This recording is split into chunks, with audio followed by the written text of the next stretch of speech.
warahmatullahi wabarakatuh.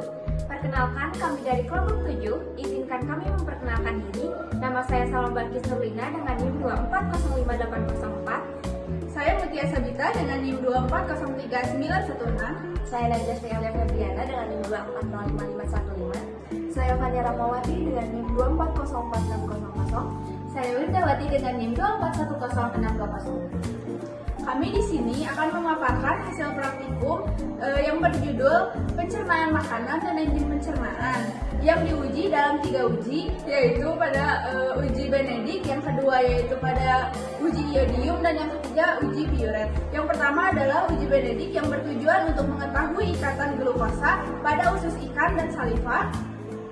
Kemudian uji Biuret dengan mengidentifikasi ikatan peptida pada usus ikan gabus. Dan yang terakhir yaitu uji iodium untuk mengetahui pengaruh temperatur pada aktivitas kerja enzim amilase. Pencernaan makanan adalah proses penting dalam mengubah zat makanan kompleks menjadi lebih sederhana agar dapat diserap oleh tubuh. Proses ini melibatkan berbagai enzim seperti amilase yang menghidrolisis pati menjadi maltosa dan glukosa, serta pepsin yang memecah protein menjadi peptida dalam kondisi asam lambung. Enzim amilase berperan dalam pemecahan pati menjadi maltosa dan glukosa sebagai sumber energi. Aktivitasnya dipengaruhi oleh faktor lingkungan seperti suhu dan pH yang dapat meningkatkan atau menurunkan kinerjanya. Sistem pencernaan ikan bervariasi tergantung jenis makanannya. Ikan herbivora, omnivora, dan karnivora memiliki perbedaan dalam panjang usus serta enzim pencernaan. Studi tentang pencernaan ikan membantu memahami adaptasi fisiologis mereka terhadap makanan.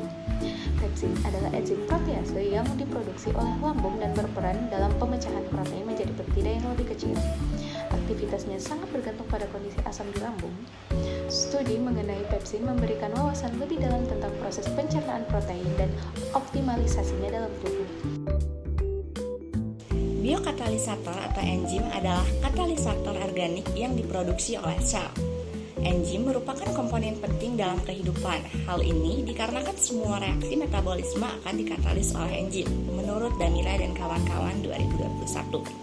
Maka dengan kata lain, reaksi metabolisme dan pertumbuhan sel akan terhambat jika tidak adanya enzim. Menurut Mulyasari dan kawan-kawan 2022, amilase adalah enzim hidrolase glikosida yang mengkatalisis pemecahan pati menjadi gula sederhana. Menurut Novelin 2018, amilase adalah enzim yang mengkatalisis hidrolisis dari alpha-1,4-glikosid polisakarida untuk menghasilkan oligosakarida, maltosa, dan D-glukosa. Menurut Ramadan dan kawan-kawan 2021, amilase dapat diklasifikasi menjadi 3, yaitu alpha-amilase, beta-amilase, dan juga gamma-amilase. Menurut Moraes dan De Almeida 2020, enzim pepsin biasa ditemukan pada saluran pencernaan. Pepsin merupakan enzim yang terlibat dengan hidrolisis protein menjadi peptida dan asam amino yang lebih kecil dan selanjutnya diserap oleh usus kecil.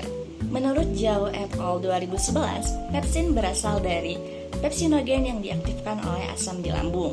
Dan menurut Soleh et al. 2019, enzim pepsin digunakan dalam pembuatan protein hidrolisat, surimi, dan hidrolisis kolagen.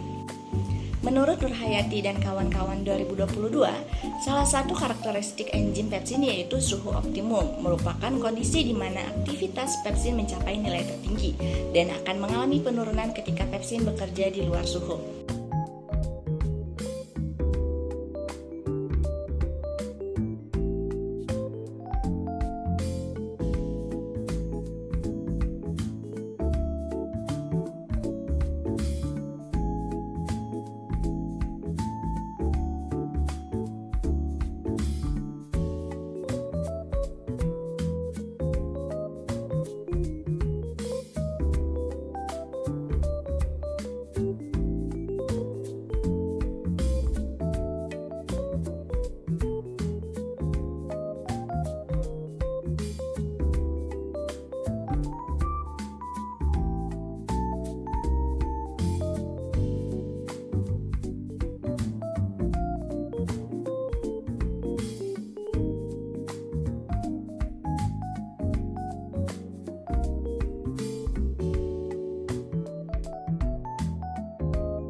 Pada praktikum ini dilakukan pengujian untuk mendeteksi keberadaan gula reduksi dalam saliva dan pada usus ikan gabus menggunakan uji Benedict. Uji Benedict adalah metode kimia yang digunakan untuk mengidentifikasi gula reduksi seperti glukosa, fruktosa, dan maltosa dalam suatu larutan.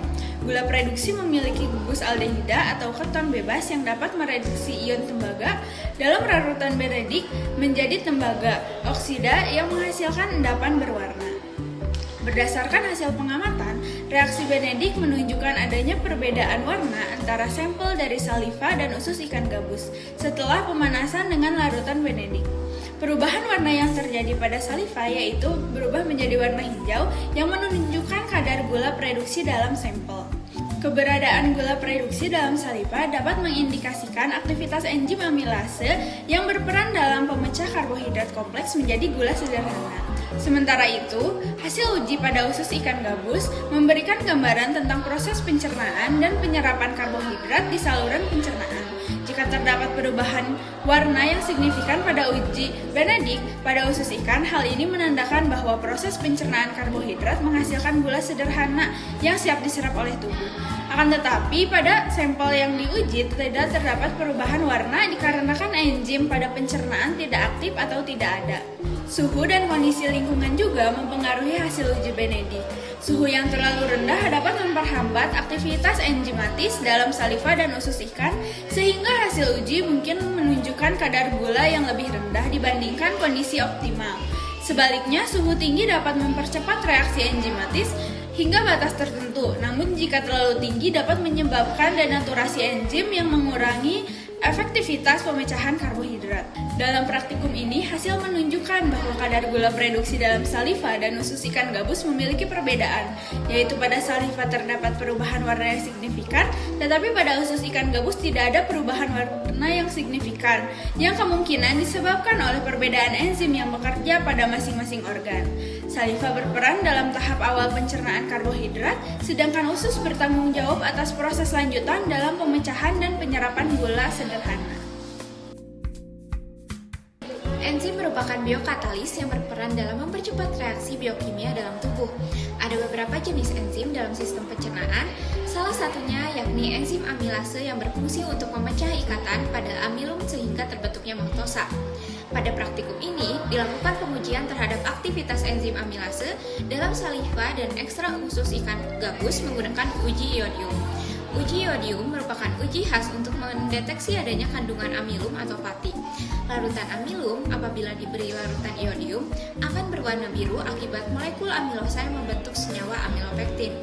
Praktikum dilakukan dengan pemanasan enzim pada suhu 25 derajat Celcius dan pengambilan sampel setiap 2 menit sekali, dimulai dari menit ke-12 hingga menit ke-50. Sampel kemudian diuji dengan larutan iodium untuk menentukan titik akromatis. Proses ini terdeteksi dengan perubahan warna akibat reaksi dengan yodium.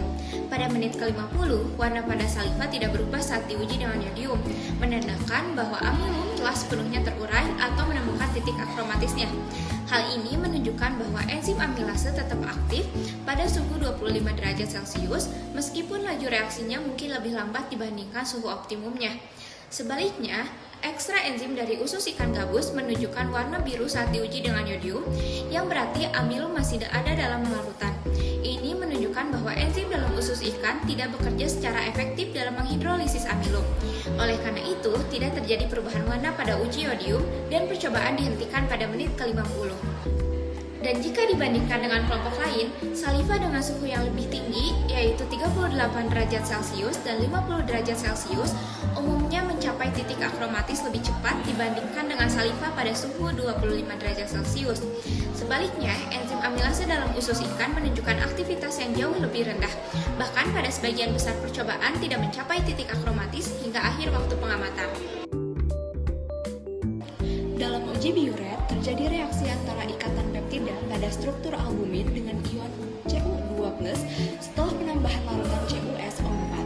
Tabung A dan tabung B sama-sama menunjukkan perubahan warna yakni ungu, yang artinya kedua tabung tersebut memiliki hasil positif adanya ikatan peptida. Warna kompleks ungu yang dihasilkan menggambarkan keberadaan protein. Perubahan warna tersebut terjadi karena adanya pembentukan kompleks antara Cu2+ pada reaksi biuret yang berikatan dengan suasana basah. Ion Cu2+ dari reaksi biuret dalam suasana basah akan bereaksi dengan polipeptida pada protein membentuk senyawa kompleks berwarna ungu. Semakin pekat warnanya, maka semakin banyak pula ikatan peptidanya. Dari hasil praktikum yang kami lakukan, terdapat perbedaan warna antara larutan yang dipanaskan dan tidak dipanaskan. Warna pada larutan yang tidak dipanaskan lebih pekat dibandingkan dengan yang dipanaskan. Kami melakukan pemanasan di suhu 38 derajat Celcius dalam waktu 10 menit. Pemanasan larutan pada suhu dan rentang waktu yang optimal dapat memberikan hasil terbaik dalam pengujian kandungan protein. Namun, tidak menutup kemungkinan adanya denaturasi protein selama pemanasan sehingga menyebabkan warna ungu menjadi lebih pudar karena berkurangnya ikatan peptida dalam larutan.